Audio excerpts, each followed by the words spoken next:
184 COVID infections as of July 22nd. The NCDC made this known on its website earlier today. According to reports, the new infection indicates a decrease from the 238 cases announced a day earlier. It stated that the 184 additional cases were reported from 7 states and the Federal Capital Territory. Lagos State, where a majority of the cases were picked on Thursday, reported 124, Rivers registered 27, Sokoto announced 9, Ekiti announced 5, Delta reported 4, FCT and Oyo recorded 8 and 6 each. It noted the Wednesday report included 0 cases from Rivers, Osun, Ondo, Sokoto, Kaduna, Kano and Nasarawa states. He stated 31 people who had recovered from the disease had been discharged from isolation centers across the country.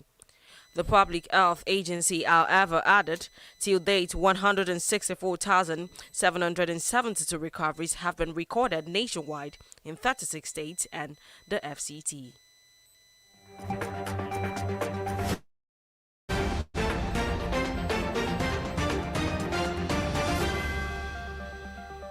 Minister of Health Dr. Osage Ehanire has warned that Nigeria and the rest of Africa may continue to suffer the devastating impact of COVID-19 if the global equitable rollout of vaccines is not addressed. He appealed to vaccines manufacturers to make it easier for countries to share doses and priority tech transfer agreements to expand global production. He also urged richer countries to support waivers on intellectual property and facilitate free movement of vital raw materials to scale up production capacity. The minister, who spoke during a virtual press conference by the World Health Organization Africa region, observed that Nigeria still has a window of opportunities to prevent the spread of the Delta variant and the devastating impact it could bring to African countries. He noted that in Nigeria, they have continued to build on rich experiences from polio vaccination campaigns to strengthen the country's readiness for a nationwide rollout of COVID-19 vaccines. While he anticipates an increase in the volume of doses coming to Nigeria in the next 3 months, and have begun to implement measures that create a balance between demand and supply.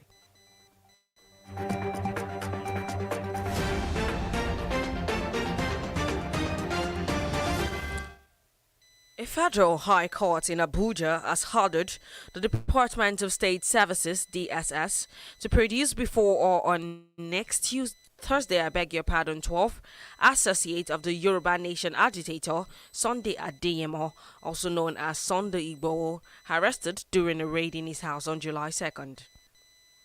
Justice Obiora Egwatu gave the order today while ruling on an ex-parte application argued by a lawyer to the 12 detainees.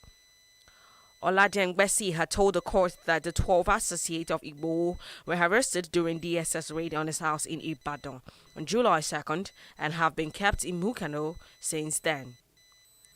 Justice Ewatu, in his ruling, ordered the DSS to produce them in court on the next date to enable the court inquiries into the circumstances leading to their arrest and continued detention.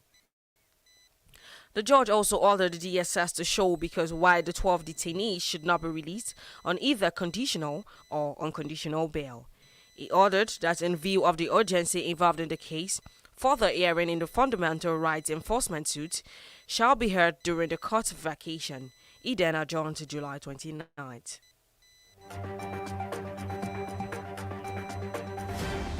You are still listening to the midday news on T-Solid Radio. Still to come is the foreign and sport news. Do remember that you can download our app T-Solid on Play Store or log on to www.tsolid.tv. You can as well follow us on our various social media platforms on our T-Solid Radio TV.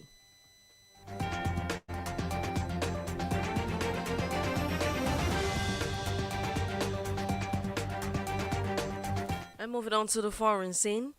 Suspected members of a notorious Islamist militia has killed 16 people as they were returning from a weekly market in Eastern Democratic Republic of Congo, where 16 people were killed in DR Congo. Head of the hospital in the town of Oicha, Jerome Muchabete, has said the death from the ambush on Thursday evening included 6 women and a child, all of whom were shot, adding that another 9 wounded were being treated at the hospital. The attack occurred on a highway between the towns of Maimoya and Chani, 40 kilometers from the city of Beni in North Kivu province.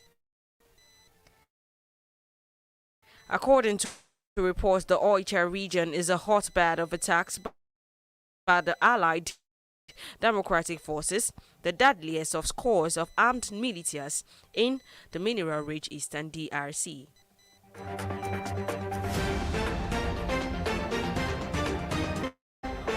The Philippines has sent millions of children back into lockdown today as hospitals prepared for a surge in coronavirus cases fueled by highly contagious Delta variants ravaging neighboring countries.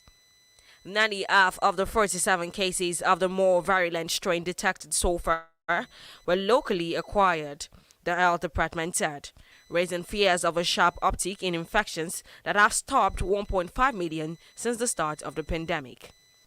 Along with tighter capacity limits on indoor dining, beauty salons, and religious gatherings, children aged 5 to 17 have been told to stay at home.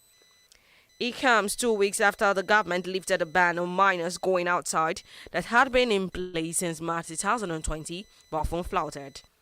The government has previously justified the draconian measure by citing the risk of youngsters catching the virus and infecting their elderly relatives.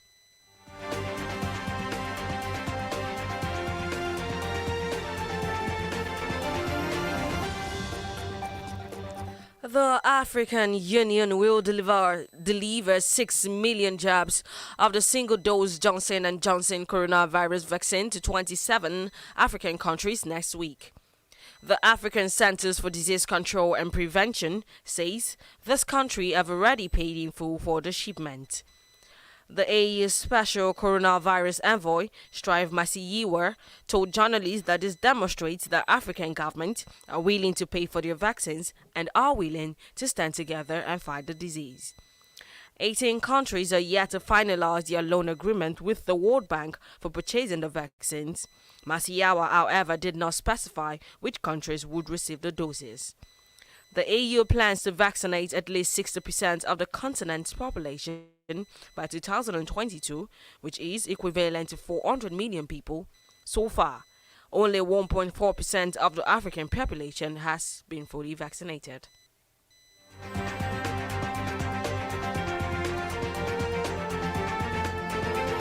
And Rwandan forces have helped deploy to contain an Islamist insurgency that have killed at least 30 jihadists.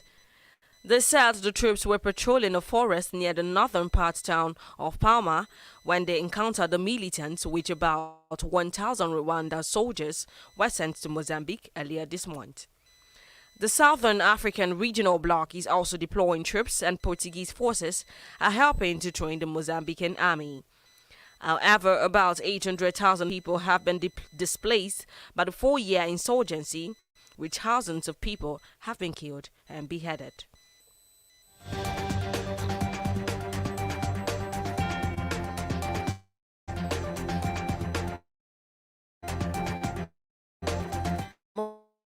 To the world of sports, all 29 athletes in the Olympic refugee team will march behind the Olympic flag at the Tokyo Games opening ceremony today. The athletes will represent the more than 82 million displaced people across the globe. The International Olympic Committee unveiled its first refugee team at the Rio 2020. Thousands of people are poured into Europe from the Middle East and elsewhere, escaping conflict and poverty. The team, comprising people from countries including Syria, South Sudan, Eritrea, Afghanistan, and Iran, is almost 3 times as big as the inaugural team at the Rio. However, all of the athletes arrived in Tokyo by late Thursday after a delay in some of their trips following a positive COVID-19 test of a team official at a training camp in Alta. Other athletes will manage Games founders' grades and will compete in 12 sports.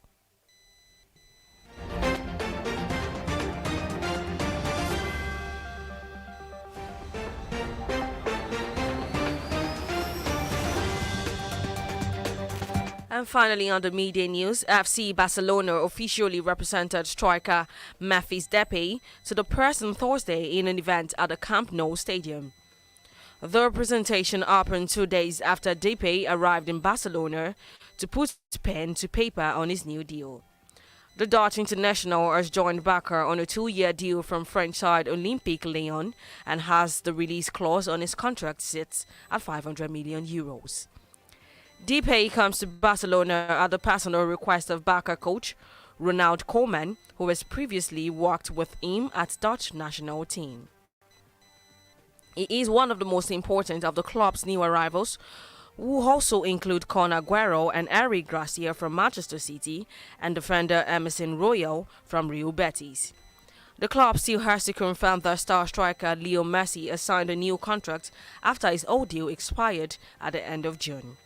The move is to help the Spanish giant in meeting financial fair play requirements. With that, we've come to the end of the news. A recap of the major headlines. NCDC boss says Nigeria at high risk of surge in COVID cases. Court orders DSS to produce detained Igbo's associate in court. And on the foreign scene, I read 16 civilians killed in suspected ADF attack in DR Congo. And on the world of sports, athletes in refugee team to join Tokyo Games opening ceremony. Ensure to go by all precautionary measures to stay safe from COVID-19, as recommended by the World Health Organization and the Nigerian Center for Disease Control. Do remember to download our app T-Solid on Play Store or log on to www.tsolid.tv. You can as well follow us on our social media platforms and at T-Solid Radio TV.